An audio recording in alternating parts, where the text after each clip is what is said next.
Émission portée à l'antenne par Fatou Koulibaly. Elle est avec une grande équipe de télévision. On salue tous ces agents, des têtes bien faites qui n'ont pas de pause, qui profitent de la pause pour vous faire passer une bonne pause en réflexion. Si vous êtes habile avec un smartphone, une tablette, un ordinateur, vous êtes les bienvenus sur cette émission facebook.com/on garde les contacts. Et si vous êtes habile ou vous êtes à l'aise avec le téléphone 22 40 12 54 pour vous exprimer sur ce sujet.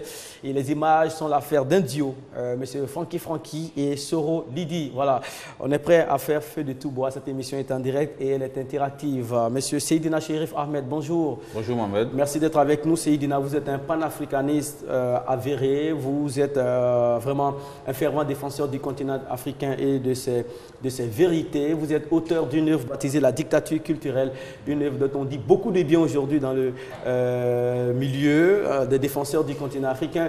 Avant de lancer les dés, là, on va essayer de savoir déjà en quoi est-il important de revenir sur cet aspect de l'histoire du continent africain.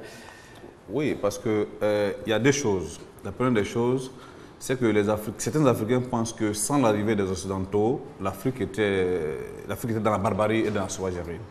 Or, quand on retourne sur cette partie de l'histoire, on comprend bien avant l'arrivée des Arabes, bien avant l'arrivée des Occidentaux, l'Afrique avait une certaine évolution jusqu'à ce qu'il y ait ce contact-là. Et pendant ce contact, jusqu'au jour d'aujourd'hui, l'Afrique a subi aussi d'autres choses. Bon, aujourd'hui, nous sommes là et nous voyons pourquoi nous avons tant de problèmes pour nous réaliser.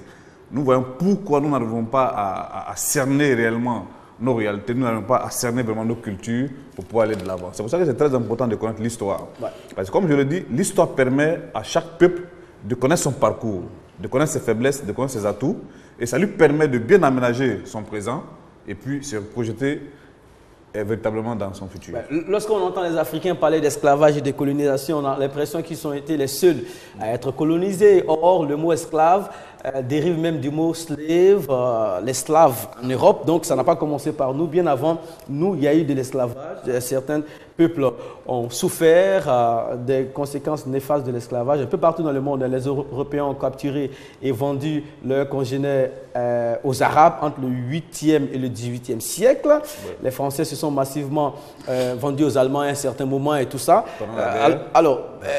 Ça n'a pas empêché les autres de faire un pas vers le développement. Nous, on s'en sert pour en faire un tabouret. Est-ce que ce n'est pas là un drame? Est-ce qu'il ne faut pas s'en inquiéter toujours, rabâcher cela? Est-ce que ce n'est pas un frein de plus à notre élan vers le développement? Non, ce n'est pas un frein parce que c'est comme quand les gens disent souvent que l'Afrique doit s'inspirer du modèle chinois pour aller au développement. Et quand je dis que non, les Chinois n'ont pas subi ce que nous avons subi. C'est difficile de faire des rapprochements et de faire des parallèles. Pendant la période où les Occidentaux capturaient les Occidentaux pour les vendre aux Arabes, c'était une période très courte. Quand les Indiens étaient aussi des éclaireurs des Américains pour pouvoir capturer les Indiens, c'était une période bien précise. Mais l'Afrique a connu deux grandes périodes d'esclavage. L'esclavage arabe, qui a duré de plusieurs siècles, qui a fait plus de, selon certains historiens, qui a fait plus de 20 millions, 30 millions de morts. Ensuite, l'Afrique, quand elle commence à se retrouver avec l'arrivée de certains grands empereurs comme Soumaoro Kanté, comme Kaya Manga Sissé, comme Soundiata Keita, l'Afrique a encore subi plus de 500 ans, 600 ans d'esclavage. Alors, quand elle commence encore à se relever, l'Afrique subit encore plus de 60 ans de colonisation. Donc ça, c'est difficile quand même de comparer notre période de colonisation d'esclavage aux autres peuples. Voilà. Après les colonisations autres, on a les coups d'État, les déstabilisations. Et il y a quelque chose qu'il faut souligner, c'est que les différents peuples du monde qui se sont développés, que ce soit les peuples asiatiques, les peuples européens, aujourd'hui les peuples américains, ils sont développés sur la base de leur culture. Or, nous, pendant l'esclavage et la colonisation, notre culture a été désorganisée. Donc, on n'avait plus de repères. Nous n'avons pas de repères. Nous ne sommes ni aujourd'hui africains, ni européens, ni américains, ni asiatiques. Ouais. Alors, nous vivotons. Là, c'est difficile comme ça de pouvoir se développer. Or, le développement se fait dans des plans où il y a la culture. Ouais, surtout à partir de sa langue. Justement, parce que le développement, ce n'est pas, je le dis tout, ce n'est pas la somme des édifices. Le développement, c'est l'être humain. Parce que ça se fait par l'être humain, le plan se fait par l'être humain et c'est pour l'être humain qu'on fait le développement. C'est vrai. Or, l'être humain, je l'ai dit, l'identité, la pièce d'identité d'un peuple c'est sa culture. Voilà. C'est vrai, on s'exprime et on réfléchit dans d'autres langues. C'est un exercice complexe. Et c'est très compliqué. Du BT, on va s'exprimer en français, on va réfléchir et philosopher en français ou en anglais. C'est un exercice que les autres n'ont pas connu. Nous sommes les seuls à passer ces paliers-là. Et si tu me permets, ce que je voulais dire aux Africains, et même aux Africains de la diaspora, c'est de ne pas se haïr. Parce que depuis que les uns et les autres disent que les Africains ont vendu les frères africains, ça devient beaucoup de problèmes aujourd'hui dans les relations entre Africains ici vivant ici et Africains de la diaspora. Mais ce n'est pas un comportement particulier aux Africains. Tu viens de le démontrer que chaque peuple, presque tous les peuples ont connu ces genres de périodes-là. Alors, il faut que les Africains sachent que c'est un juif même qui l'écrit, il s'appelle Mark Rigg, c'est un juif américain, dans son livre Les soldats de Hitler, il démontre que Hitler avait plus de 160 000 soldats juifs dans son armée, qui luttaient contre les juifs. Contre les juifs, d'accord. Contre les juifs. Voilà. Donc, le décor est planté. Voilà. On va faire le grand déballage tout de suite. Le décor est planté. Merci à Hassan Diaye, qui est notre chef de plateau et qui va faire le relais téléphonique avec nos amis du téléphone. On salue aussi toutes les capitales connectées sur ce programme. Malheureusement, en N'Djamena, on ne sera pas aujourd'hui parce que la correspondante sur place est en plein tournage pour vous faire le point de ce qui se passe au Tchad et en N'Djamena. Nous avons une inclinaison pour toutes ces capitales et tous ces pays connectés sur ce programme. Les brèves, c'est pour tout de suite et maintenant.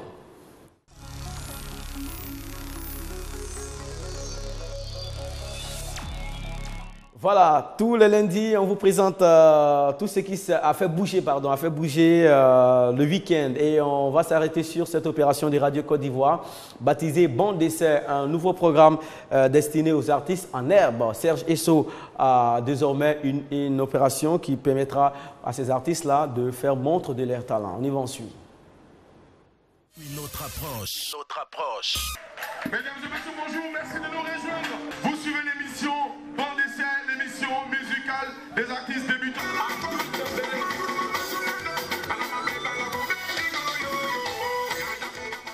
J'encourage tous les artistes en herbe à vraiment suivre cette émission, à participer, parce que cette émission va permettre à des artistes de se faire connaître.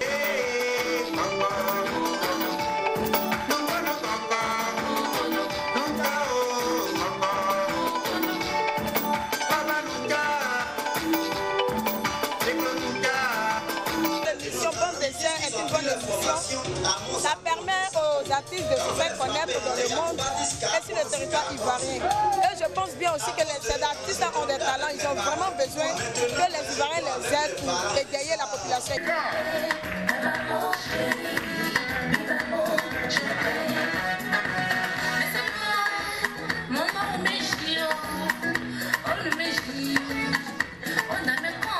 Radio Côte d'Ivoire, une autre approche. Bon Dessert, il fallait concevoir une production qui prend en compte les artistes débutants. Et je voudrais profiter de l'occasion pour remercier Madame le directeur de Radio Côte d'Ivoire, Madame Sali Silwe Konaté, qui a mis tous les moyens à notre disposition pour qu'on puisse réaliser vraiment cette émission. Bon Dessert, l'équivalent sur RTI2, c'est ma première télé. On salue tous ceux qui donnent la chance aux débutants de s'exprimer et les futurs stars sont parmi ces débutants-là, n'est-ce pas Patrick Diacan? Oui, c'est clair, ils sont parmi ces débutants et il faut toujours ne pas brûler les étapes comme vous le dites le plus souvent. Donc il faut d'abord connaître des débuts avec des émissions de débutants et ensuite on viendra sur les scènes à des artistes confirmés tout simplement. Très bien, la semaine dernière, Diop était avec nous, Diop qui est en déplacement pour cette semaine. Nous avons entamé notre sujet. Est-ce qu'il y a eu des complicités au sein des Africains concernant l'esclavage et la colonisation ou la traite négrière? Madame, Messieurs, voici ce qui a été dit en plateau en substance condensée. C'était ce qu'on appelle esclaves, pour ne même pas utiliser le terme esclave, était dans le grand groupe des Nyamakala, c'est-à-dire avec les griots. Les Nyamakala, c'est les artisans, avec les griots, les forgerons, ainsi de suite. Pour dire que l'esclavage chez nous, ce n'était pas l'esclavage dégradant que les Occidentaux faisaient. On ne chosifiait pas l'humain. C'était vraiment des êtres humains et une partie intégrante de la famille. Il y a un certain orgueil, excusez-moi de l'expression, que certains chefs africains ont toujours, la souveraineté, le fait d'être les seuls à vouloir, je ne sais pas, posséder presque tout, gouverner tout le monde, avoir des choses qu'ils sont les seuls à avoir. Donc, je pense que c'est tout ceci qui a encouragé ces personnes à venir facilement et pouvoir les bleuir en leur donnant des armes. Je pense qu'ils ont vraiment participé. Sur la toile aussi, ils sont très actifs comme nos chroniqueurs sur ce plateau. Ils sont d'ailleurs très d'accord avec la déclaration de notre historien. Aboubacar Sidiki Koné nous dit « Je suis entièrement d'accord avec l'historien sénégalais car, selon moi, ce sont les Africains qui ont vendu leurs frères. On peut dire que c'était par simple ignorance, aussi vu que les colons venaient avec des objets que les Africains n'avaient jamais vus. Pour eux, en donnant leurs frères, c'était juste pour aller travailler et non les maltraiter. Alors pour eux, c'était nécessaire. Je pense que la notion de complicité et de collaboration est née quand on a commencé à demander des réparations. Quand on a commencé à demander des réparations, que les uns et les autres cherchent à ce qu'il y ait des complicités, parce que les Occidentaux aujourd'hui refusent de reconnaître ou d'indemniser les Africains parce qu'ils disent qu'ils n'ont pas été seuls qu'il y ait des complicités. Ça, c'est ce qu'ils disent. Voilà, retour en plateau, madame, messieurs, le sujet, vous l'avez désormais en tête. La colonisation et les esclavages n'auraient pas du tout été possibles sans la complicité active des Africains, selon l'historien et anthropologue sénégalais Tidiane Ndiaye. Est-ce que vous partagez cette affirmation?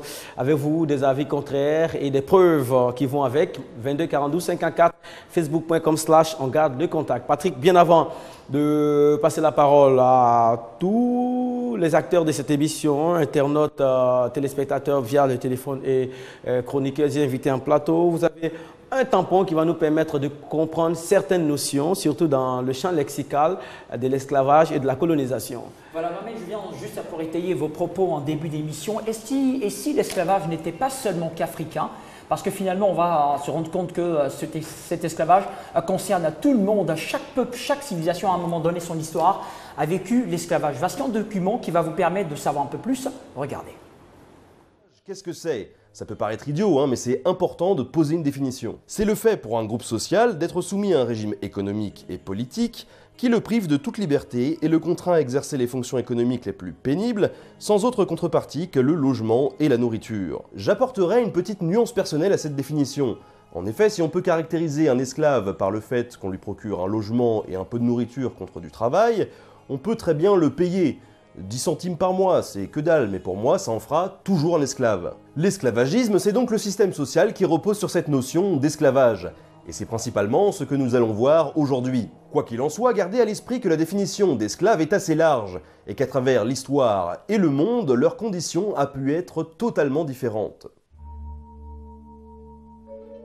On pourrait être tenté de croire que l'esclavage remonte au tout début de l'humanité. Oui, on pourrait être tenté de le croire, mais on a peu de preuves. Pour la période du néolithique, par exemple, on s'appuie sur l'analyse des dépouilles et des tombes pour savoir qui était qui. Et forcément, quand on a une tombe bien rangée, bien propre, avec un corps bien droit, et que juste à côté on a un mec qui joue au mikado avec ses jambes, on peut être tenté de croire qu'il s'agissait d'un esclave. La première trace écrite qui nous expose cette pratique vient donc de la première civilisation possédant une écriture, les Sumériens. Dans ces récits, le portrait qui est dressé des esclaves est plutôt soft comparé à ce qui viendra des années plus tard. Un esclave peut donc l'être à titre temporaire. Par exemple, dans le cas d'une dette contractée mais non payée, ça peut être une solution jusqu'à ce que la personne ait remboursé. S'ils ont une obligation de servitude, ils peuvent tout de même épouser une femme libre s'ils le veulent. Ils peuvent même tenir un commerce. Dans le code d'Hammurabi dont nous avons parlé pendant l'épisode sur la peine de mort, il y a même des droits fondamentaux que l'on ne peut pas violer pour protéger les esclaves. On ne peut pas les séparer de leur famille, par exemple. Bon, par contre, en cas de faute, on peut très bien s'en débarrasser en les vendant ou en les marquant en fer rouge, pour qu'ils comprennent. Globalement, durant toute l'Antiquité, les esclaves sont surtout des prisonniers de guerre. On s'en sert pour les tâches domestiques, l'agriculture ou les travaux de construction. Voilà, vous venez de voir l'esclavage, ça date depuis l'Antiquité, Mohamed, c'est depuis très longtemps. C'est vrai, elle a laissé des impacts très négatifs sur notre continent africain, mais ce n'est pas seulement l'Afrique qui a vécu cet état de fait. Avant que Seydina ne s'exprime, on sait que c'est un blanc, mais c'était qui le monsieur? C'était qui?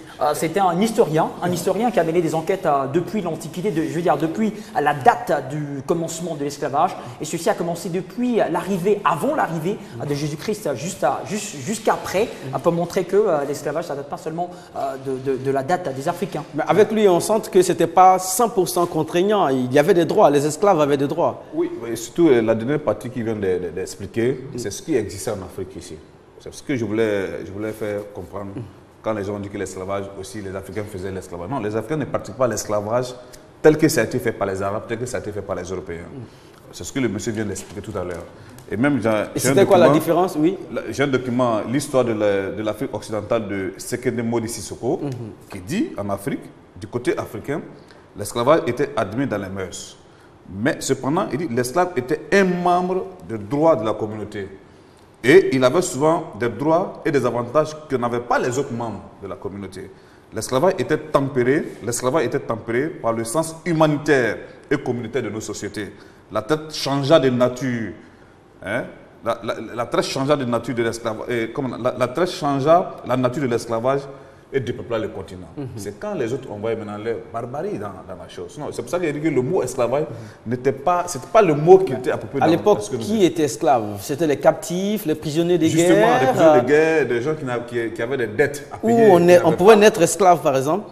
Ah non, bon, jusqu'à peu du contraire, je n'ai pas encore vu de document. Franchement, je ne peux pas dire que c'est faux ou c'est vrai, mais je n'ai pas encore vu de document où en Afrique ici on est esclave. Est-ce que de là à dire que qu'on n'en note pas de responsabilité dedans, je pense que ceux qui l'affirment n'ont pas trop tort. Parce que déjà, on a jeté les dés, les bases étaient déjà là, on a des gens libres, des gens en captivité, et dès que le colon va vous permettre de rentabiliser vos prisonniers, bon, c'est un commerce qui va vous intéresser. Ce n'est pas, parce qu'il faut qu'on puisse faire très attention. Les colons et les esclavagistes cherchent à être libres dans leur conscience, cherchent à être vraiment à l'aise. Donc, quand on cherche à être à l'aise, on cherche à trouver des failles chez vous. L'esclavage tel que ça a été pratiqué sur les Noirs à partir depuis les Arabes et maintenant les Occidentaux n'est pas l'esclavage qui existait en Afrique en tant que tel. En Afrique, ce qui existait, c'est être au service de l'autre parce que peut-être on lui doit de l'argent ou bien parce qu'il y a eu des guerres. Des prisonniers de guerre. Est-ce que des prisonniers de guerre aujourd'hui, on peut les traiter comme des esclaves? Non, ils n'étaient pas traités comme... On vient de dire ici qu'ils avaient même des droits que les autres membres de la communauté n'avaient pas. Donc ça veut dire que ce n'était pas des esclaves qu'on prenait pour aller mettre dans les champs comme ça ou qu'on tuait. J'avais voulu répondre à la question que Mohamed avait posée tout à l'heure. Est-ce qu'on pouvait naître esclave? Je peux vous dire que dans certaines civilisations, on pouvait naître esclave, mais à quelles conditions? Dans certaines civilisations, principalement la civilisation juive par exemple, quand vous avez acheté un esclave, au bout de 7 ans de service, vous êtes dans le droit de le relâcher. Et ce dernier-là, quand ils se sont vraiment à l'aise, demande 7 autres années pour pouvoir travailler encore avec vous. Donc ceci donne dans un assemblage de 14 ans de service à votre égard. Et en ce moment-là, vous devez maintenant le libérer définitivement. Maintenant, quand lui-même, après avoir été tellement bien traité, comme il le dit, après avoir suivi de très bonnes conditions d'environnement et tout ça, en tout cas, il se sent tellement bien avec vous, décide de rester votre esclave pour toujours. En ce moment, c'est de là que la civilisation du piercing à l'oreille gauche est née. C'est-à-dire, avant, on permettait aux esclaves de se percer une oreille gauche pour montrer que vous êtes liés à jamais avec votre maître. Donc, du coup, vous et votre descendance devenez esclaves définitivement de ce dernier pour lui et ses enfants. C'est une bonne information pour les jeunes. C'est pour les juifs, mais c'est une bonne information pour les jeunes qui l'utilisent comme accessoire de mode. Donc, l'oreille gauche, ça veut dire qu'on est... Voilà. Non, mais je veux dire, quand on sait à qui est-ce qu'on a affaire, parce que lui, ce dernier perd son oreille pour dire que, par exemple, désormais, je suis serviteur de Seydi. Non, il a conscience du maître qui est devant lui. Alors que, bon, les jeunes d'aujourd'hui... Et dans sa descendance. Lorsqu'il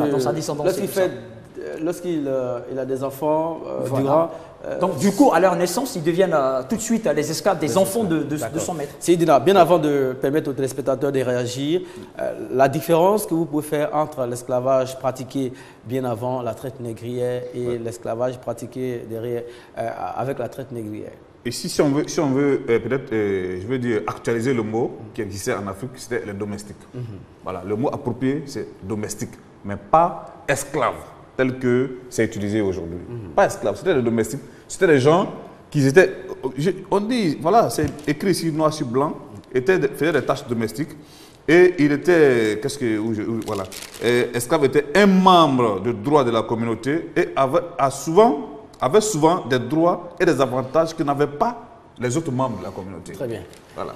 Voilà, 22 42 54, facebook.com/on garde le contact. Madame, messieurs, vous pouvez réagir au sujet du jour. Le prétexte, c'est l'affirmation d'un historien et anthropologue africain, sénégalais précisément. Il disait ceci: la traite et les esclavages n'auraient pas été possibles sans la collaboration active des Africains. Il est aussi auteur d'une œuvre baptisée l'esclavage arabo-musulman de génocide voilé.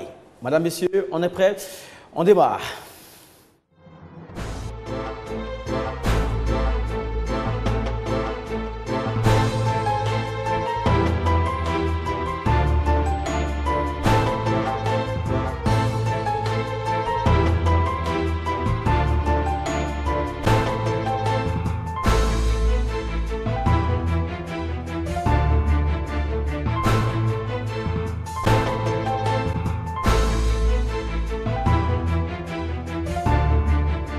On garde le contact.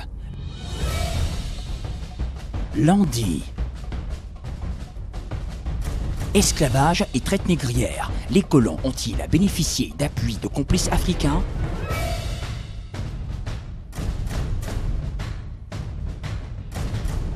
Mardi. Esclavage et traite négrière. Quels autres facteurs ont-ils favorisé ce commerce?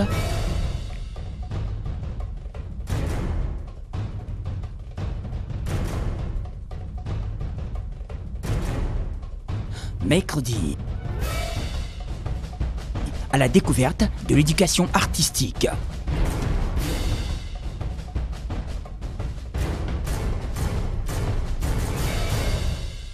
Réagissez en direct.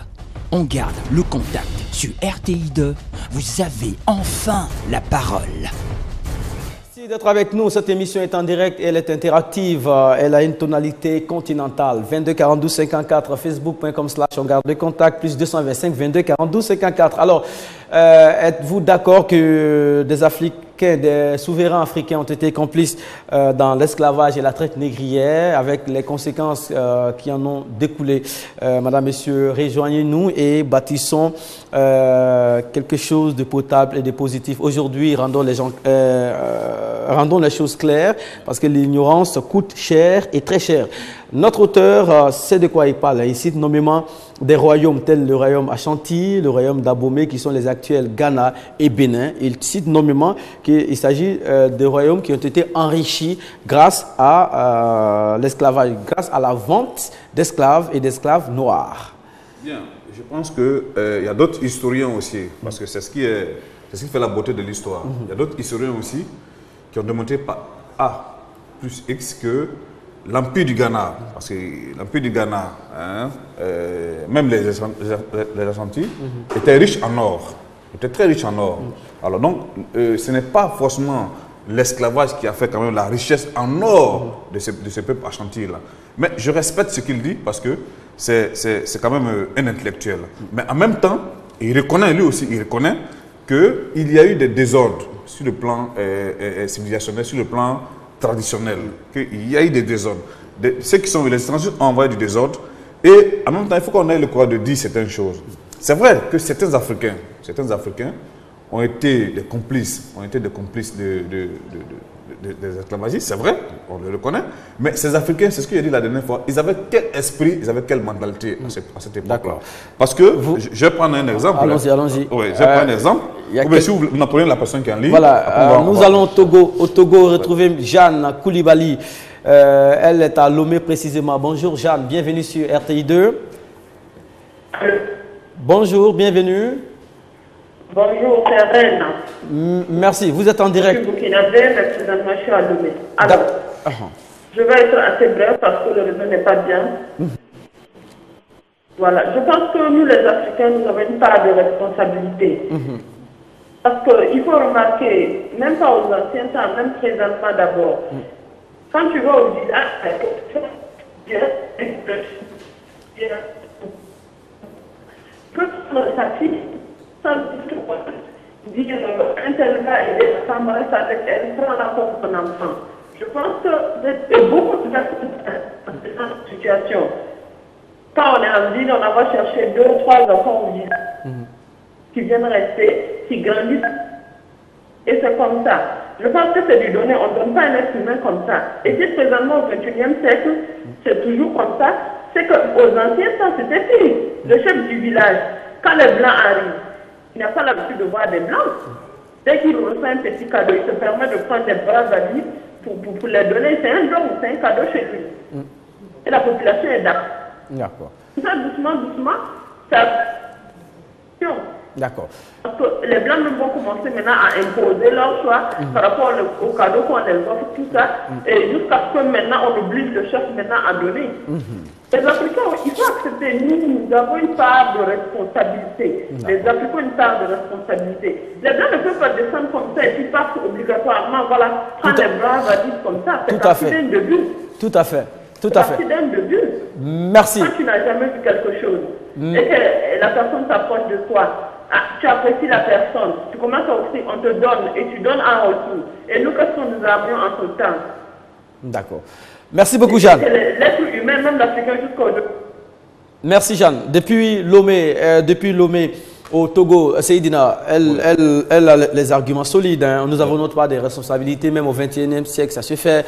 Lorsque vous avez une parente en ville, elle part au village chercher 1, 2, 3 filles pour, soi-disant, les amener en ville pour le faire travailler. Ensuite, ça se transforme en ce genre d'esclavage moderne, d'exploitation que vous voyez, qui est aujourd'hui combattu par pas mal de textes. Alors, partagez-vous, oui ou non, ce qui est dit. D'abord, notre part de responsabilité qui va se transformer désormais en obligation vis-à-vis du colon. C'est-à-dire que, Mohamed, il est évident et c'est clair que certains Africains ont une part de responsabilité de ce qui s'est passé. Ça, c'est clair. Je ne suis pas là pour vous voulez dire qu'il ne faut pas que cette table-là cache la forêt. Justement. La forêt des résistances. Il y a eu des résistances. Il y a eu, demain on va en parler, quelles sont les responsabilités, ce qui a permis même à ce que l'esclavage puisse rentrer même en Afrique. Il y a eu beaucoup de choses. Maintenant, on reconnaît, ça c'est clair, les tests, les documents que nous avons reconnaissent qu'il y a eu des chefs corrompus. Il y a des chefs corrompus. Mais en même temps, à côté de ces chefs corrompus, il y a eu une grande majorité de chefs dignes qui ont lutté contre l'esclavage. Lesquels, par exemple? Par exemple, je prends l'exemple du chef Sanguerbeno au Congo, qui disait aux Belges, les étrangers nous ont toujours trompés. Je ne veux pas être le sujet de qui que ce soit, je me battrai. Il y a eu un autre chef à l'extrême ouest du Sénégal, en 1787, qui a fait promulguer une loi selon laquelle aucun convoi d'esclaves devrait traverser son territoire.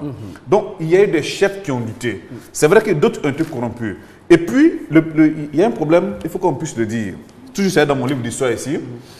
On dit, les négriers ont apporté le fusil et la poudre. Et la guerre s'est installée au cœur de la savane en Afrique. Donc, l'Afrique brûlait comme une torche. Partout sévissait la guerre, la chasse forcenée aux voisins, les parents, etc. Donc, le fait que l'âme rentre en Afrique, il y a des chefs qui se sont lancés dans des conquêtes, entre guillemets, insolentes, qui faisaient que, c'est ce que je disais, qui faisaient des coups d'État en coups d'État, qui installaient des rois, qui installaient des chefs, qui étaient les pions. Qui les obéissaient. Et c'est chose qui va désorganiser la société. Qui va désorganiser la société. Et aussi, ils agissaient en marionnettes. Et ce sont ces chefs-là aussi qui ont joué un grand rôle dans ce problème. D'accord, merci beaucoup. 22 42 54, M. Kwasi Firmin nous appelle depuis Zienou-là, c'est en Côte d'Ivoire. Kwasi, merci d'avoir choisi, on garde les contacts. On vous écoute, le sujet vous intéresse certainement. Oui, alors je voudrais intervenir. D'abord que les animateurs puissent préciser la définition de l'esclavage. Parce que dans le cadre de notre émission, il y a la confusion dans l'esprit. Alors, on parle d'esclavage colonial ou l'esclavage qui a existé de tout temps, qu'il faut appeler l'exploitation, peut-être des plus démunis, des plus de la société. Alors, moi, mon explication, c'est qu'on précise le terme. Ouais, si on s'en intéresse, Firmin. Je pense qu'avec la puissance qui est venue s'imposer à l'Afrique, on n'avait pas le choix que de subir la politique d'exploitation des puissances occidentales. Et là, on ne peut pas incriminer la responsabilité de l'Afrique. D'accord, c'est de ça qu'il s'agissait, parce que si on parle du colon face au souverain africain qui vend d'autres Africains, je pense qu'il s'agit de l'esclavage colonial. Alors, le colon s'en défend aujourd'hui, parce qu'il trouve que les choses ont été facilitées par les Africains et par les souverains africains. Alors, ils se sont pas levés d'eux-mêmes, comme ils le disent, comme Jeanne Coulibaly aussi le dit depuis Lomé, tel que vous vendez vos peuples, tels que vous considérez vos peuples, tels que vous vous vendez, c'est comme ça qu'on vous achètera. Ils auraient pu acheter d'autres choses. L'histoire a démontré que, au départ, les relations entre les Occidentaux et les Africains étaient des relations de commerce. Alors, quand Christophe Colomb est arrivé en Amérique, ils ont découvert de nouvelles terres. Il y avait des populations là-bas qu'ils appelaient des Indiens. Et ces Indiens ne pouvaient pas travailler dans ces champs-là. Mais comme déjà, avec le contact avec nos côtes ici, ils ont vu des Africains qui étaient dans les champs, qui étaient des artisans, des travailleurs valides. Et c'est à partir de là qu'il va commencer l'esclavage des Occidentaux. Donc, ils ne sont pas... Quand on dit que non, c'est parce qu'on leur a donné l'occasion qu'ils sont venus. Ils sont venus... Le deuxième contact avec nous, ils sont venus dans l'intention d'arracher les Africains pour aller les mettre au travail. C'est pour ça que les razzias ont existé. Et les razzias, je vais vous donner comment les razzias étaient constitués. On dit les razzias consistaient à incendier des villes et des villages africains pendant la nuit. Les populations qui survivaient à ces incendies étaient capturées et torturées. Les bébés, les vieillards, les handicapés et les femmes enceintes trouvées non rentables et surtout incapables de marcher jusqu'au lieu d'embarquement étaient purement et simplement tués. Donc, les gens sont venus avec l'intention de prendre des Africains et aller les mettre au travail. Il y a eu plusieurs sortes de captures. C'est vrai que, quelque part, il y a eu des chefs africains qui ont été des complices, ça existe. Il y a eu des razzias, ça existe. En même temps que les Occidentaux frappaient sur les côtes, en haut, les Arabes aussi frappaient aussi pour descendre. Donc l'Afrique était en feu et en sang à cette époque-là. Voilà. Alors, Joël Adiko, il est à Port-Bouët. Après lui, on prendra les interventions de personnes interrogées dans la ville. Joël, bonjour, bienvenue sur On Garde le Contact. Monsieur Joël. Bonjour. Voilà. De quel côté vous vous placez? Bonjour. Oui, bonjour Joël. Ouais, je voudrais dire un coucou d'abord à Céline. Voilà, maintenant, la suite. Je vais donner l'exemple de la côte du Togo, par exemple, le Togo, le Bénin. Voilà, ce sont les Africains, les gens même qui ont vendu leurs propres frères. Avez-vous des preuves, monsieur Adiko? Aux colons. Avez-vous des preuves pour soutenir ce que vous dites? Oui, par exemple, quand je prends l'exemple de familles comme les familles Olympio, les De Souza, les Gomez, donc, ils sont aujourd'hui des grandes familles immensément riches depuis des générations. C'est pourquoi j'étais en contact direct avec les colons qui étaient arrivés sur les côtes. D'accord. Voilà. C'est ce qui, selon vous, explique leur... Ouais. Ils ont fait fortune. C'est ce qui oui, mais... de l'esclavage depuis ce temps. Mais il y a des avis contraires. Hein. Seydina a beaucoup d'avis contraires. On peut faire fortune dans d'autres choses. Hein. L'agriculture et autres choses. Oui. Il peut avoir aussi des raisons fantaisistes. On peut toujours attribuer une fortune à une pratique plus ou moins recommandable. Mais toujours est-il qu'il faut absolument reconnaître que le colon, d'abord, a commencé son contact par le commerce et à la suite du commerce, on va connaître la traite négrière et l'esclavage. 22 42 54 Sidna, permettez-moi, les opérateurs de téléphone demandent aux téléspectateurs de baisser le volume de la télé pour éviter ces quelques secondes d'écart entre la réception de notre question et son intervention. Ici, en direct, sur notre magnéto, nous avons des Abidjanais qui ont des avis clairs sur le sujet. Regarde, il faut leur dire, quand le gars il est au téléphone. L'esclavage. Mais il faut savoir aussi que dès le départ, depuis nos coutumes, nos mœurs, il y avait déjà l'esclavage qui existait. Ils existaient sur le point où quand on partait conquérir certains territoires, on faisait des esclaves. Quand on arrivait à remporter des batailles, quand on arrivait à vraiment posséder un territoire, on chasse ceux qui étaient là et on prend ceux qui sont prisonniers, on fait d'eux des esclaves. Et au-delà de ça, il y avait aussi des esclaves aussi, qui sont d'une classe moyenne, qui sont de nos coutumes, comme chez les Akans. Il y a certains qui sont destinés à être esclaves depuis toute leur génération jusqu'à maintenant. Ils sont destinés à être esclaves. Donc quand les Blancs arrivent sur notre territoire et qu'ils ont besoin d'une main-d'œuvre pour travailler dans leurs usines, automatiquement, les personnes qu'on donne pour monnaie d'échange, c'est ceux qui sont déjà esclaves. Ceux qu'on a d'abord, en premier lieu, conquis sur les territoires ennemis et ceux qui sont destinés depuis longtemps à être esclaves dans notre coutume. Ce sont ces personnes-là qu'on donne déjà à ces Blancs qui, bon, par cupidité, ont amené cet esclavage-là à une échelle vraiment industrielle. Et ils l'ont fait, mais c'était pour de l'argent. Nous, on le faisait parce qu'on avait besoin de ces personnes-là pour travailler dans nos champs, pour servir les rois et puis pour servir vraiment tout ce qu'il fallait. C'était en fait ceux-là qui étaient destinés à être esclaves chez nous. Donc sans nos chefs traditionnels, vraiment, je ne pense pas qu'il n'y aurait pas eu d'esclavage. Nos parents d'avant sont à la base de l'esclavage. Pourquoi? Parce que les parents d'avant, ils considèrent plutôt les objets, ok, et ils considèrent ça par rapport à leurs propres enfants. Sans la complicité de nous-mêmes Africains, la traite négrière n'aurait jamais avoir lieu, puisque c'est parti de nous-mêmes. Les Blancs sont certes venus nous chercher pour les aider au bon vieux temps à faire leur guerre, certes, mais on se livrait nous-mêmes. Par rapport à cette traite, on se livrait nous-mêmes. Et quand tu refusais de partir, c'est tes frères africains même qui te livraient, voire même ton parent direct. Voilà. Et il est important de souligner que bien avant le contact avec l'Afrique, les Occidentaux pratiquaient déjà l'esclavage. Il y a eu la traite des Blancs avec l'esclave, depuis aussi avec les Arabes. Donc c'est une habitude qui a été amenée sur les côtes africaines. Alors il ne faut pas répéter, je veux dire, ce qui est dit généralement dans les chansons zouglou, on l'entend, ça c'est de l'ironie. Est-ce que ça reflète vraiment la réalité? Là est la question, c'est Dina. Le problème de l'esclavage, c'est que, c'est ce que je dis tout le temps, on doit revoir notre système scolaire.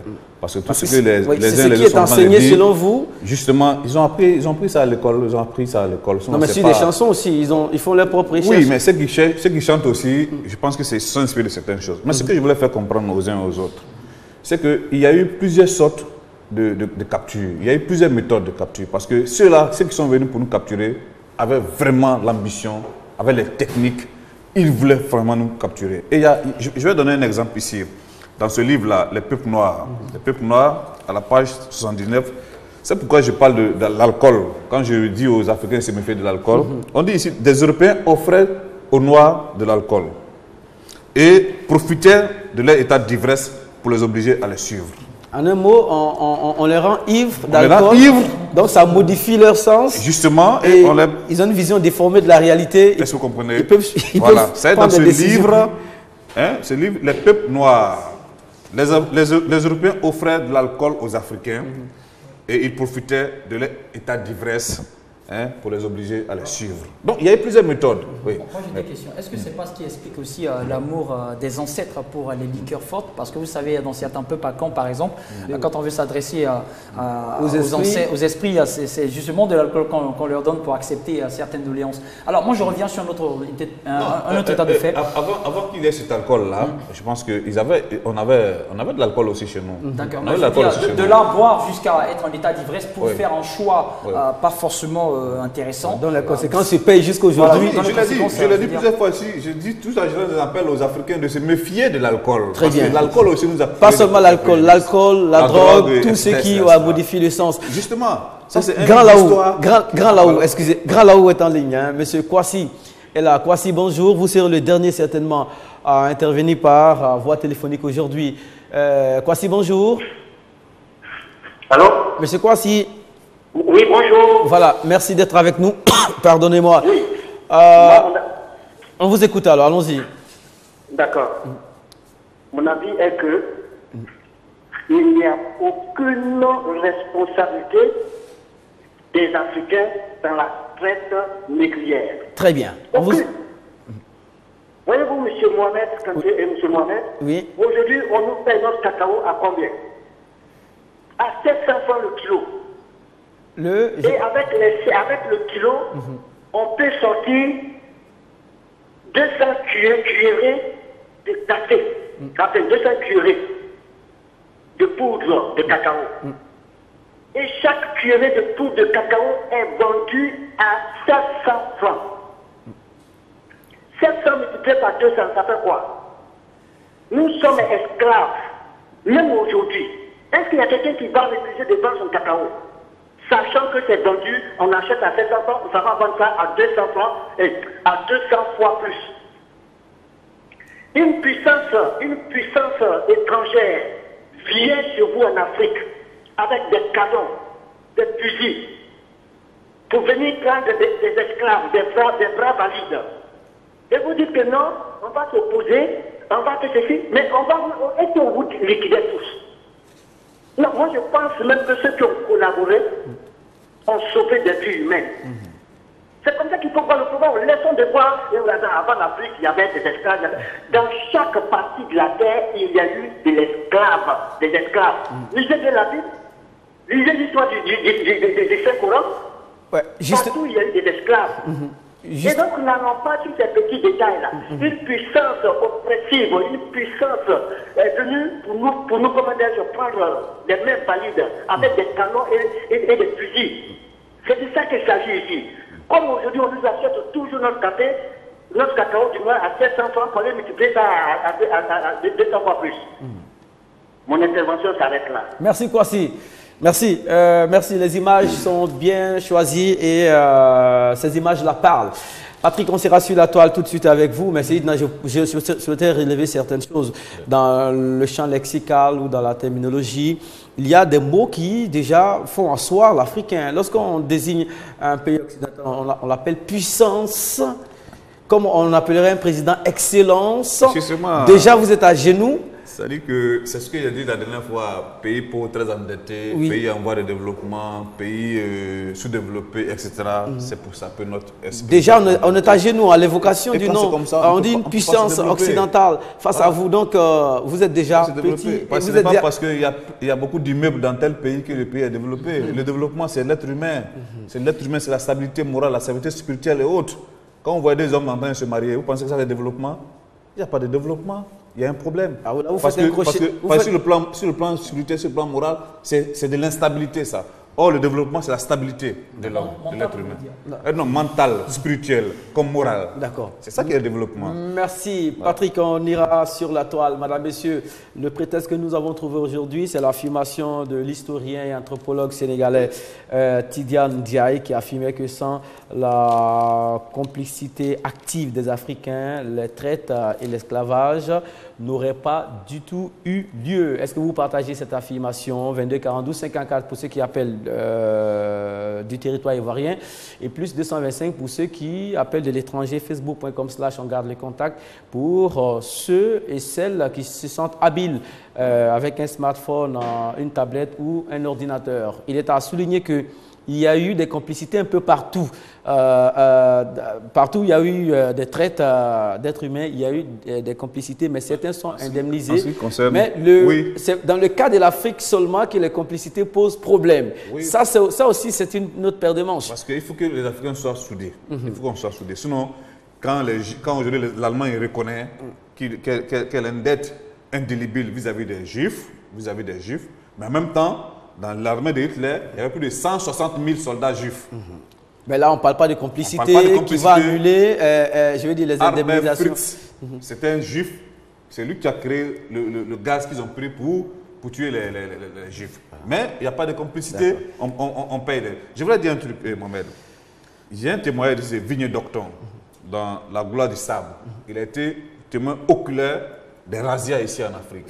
Il dit, la plupart du temps, on part pour surprendre le village à la pointe du jour ou à la tombée de la nuit. Là où les gens sont dans leur sommeil. Où les gens sont endormis. Où les gens sont endormis. On en sait que le les village... habitants sortent à peine du sommeil, lorsque les habitants comment on appelle ça, sortent à peine du sommeil ou vont s'y plonger, c'est-à-dire, ou bien ils sortent du sommeil ou ils vont s'y plonger, 2 ou 3 obus suffisent pour incendier le village. C'est ce que le monsieur venait de dire, les canons. 2 ou 3 obus suffisent pour incendier le village. En un clin d'œil, la colonne a encerclé le village. En ce moment-là, les esclavagistes encerclent le village.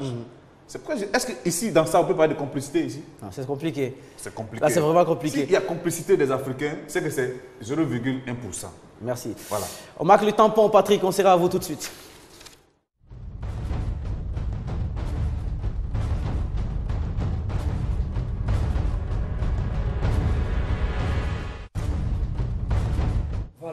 Annoncé et voici maintenant leur réaction. Carlos Djei nous dit qu'il n'aurait pas pu avoir d'infiltration européenne sur le sol africain sans les Africains eux-mêmes. Certains ont cédé pour des ambitions personnelles et égoïstes.